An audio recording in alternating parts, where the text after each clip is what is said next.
कभी कभी जो दोस्ती हम मुस्कुरा कर करते हैं, वही दोस्ती कब मौत की तरफ ले जाए ये पता भी नहीं चलता है।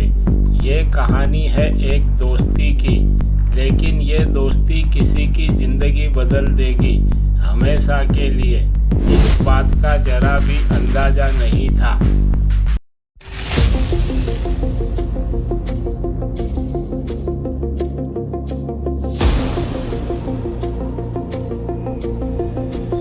संजय एक सीधा साधा और 28 साल का लड़का था। मेहनती और अकेला गांव से शहर आया था, एक नई जिंदगी की तलाश में। संजय अपनी चाय की दुकान चलाता था और हर किसी से मीठे मीठे लफ्ज़ों में बात करता था। लेकिन एक दिन उसकी ज़िंदगी में एंट्री हुई पूजा नाम की लड़की की। पूजा एक सुंदर, स्मार्ट और बातों से मोह लेने वाली लड़की थी।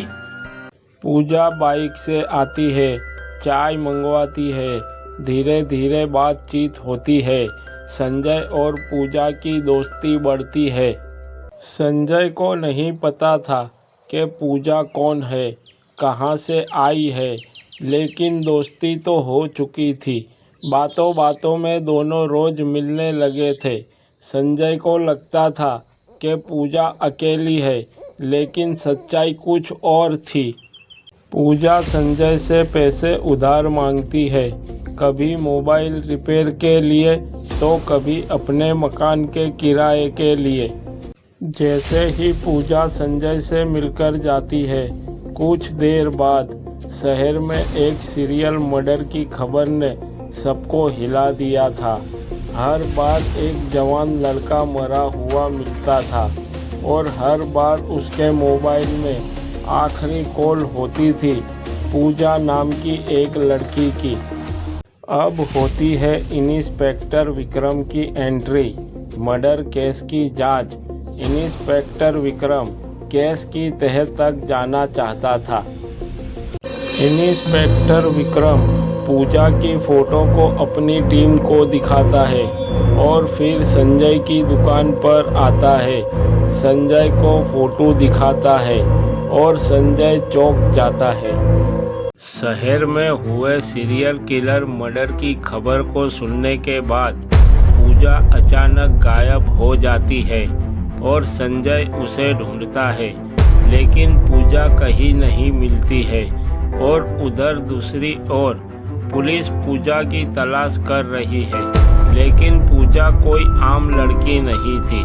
उसका असली नाम नेहा सिंह था और वो एक खतरनाक गिरोह के लिए काम करती थी। पूजा एक खतरनाक गैंग के साथ दिखती है और सब मिलकर एक प्लान बनाते हैं कैसे लड़कों को फंसाना है और उनके पैसे वसूल करना है, फिर उनका कत्ल कर देना है। और एक दिन पूजा अचानक लौटती है, खून से सनी हुई। वो संजय से मदद मांगती है। पूजा कहती है उसका पीछा किया जा रहा है और संजय बिना कुछ पूछे उसे छुपा लेता है। लेकिन उसी रात पुलिस संजय के घर पहुंचती है और संजय को गिरफ्तार कर लेती है शहर में हुए सीरियल किलर के मर्डर के लिए।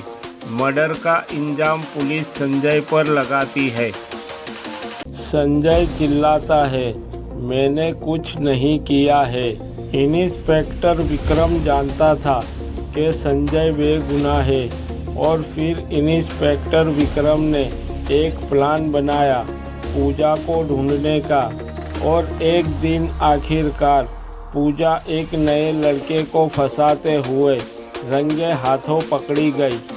पूजा एक होटल में किसी नए लड़के को ले जाती है और पुलिस होटल में रेड करती है और पुलिस पूजा को गिरफ्तार कर लेती है। पूजा और उसका पूरा गैंग जेल में बंद कर दिया जाता है और इस केस की गहराई से जांच पड़ताल होती है और शहर में हुए सीरियल मर्डर के लिए अदालत पूजा और पूरी गैंग को आजीवन की सज़ा सुनाती है और गवाहों के बयान के आधार पर यह स्पष्ट होता है। संजय को इस गैंग में फंसाया गया था। पूजा और उसके साथियों ने। कोर्ट इस बात को मानती है। संजय निर्दोष है और संजय को बाइज्जत बरी किया जाता है।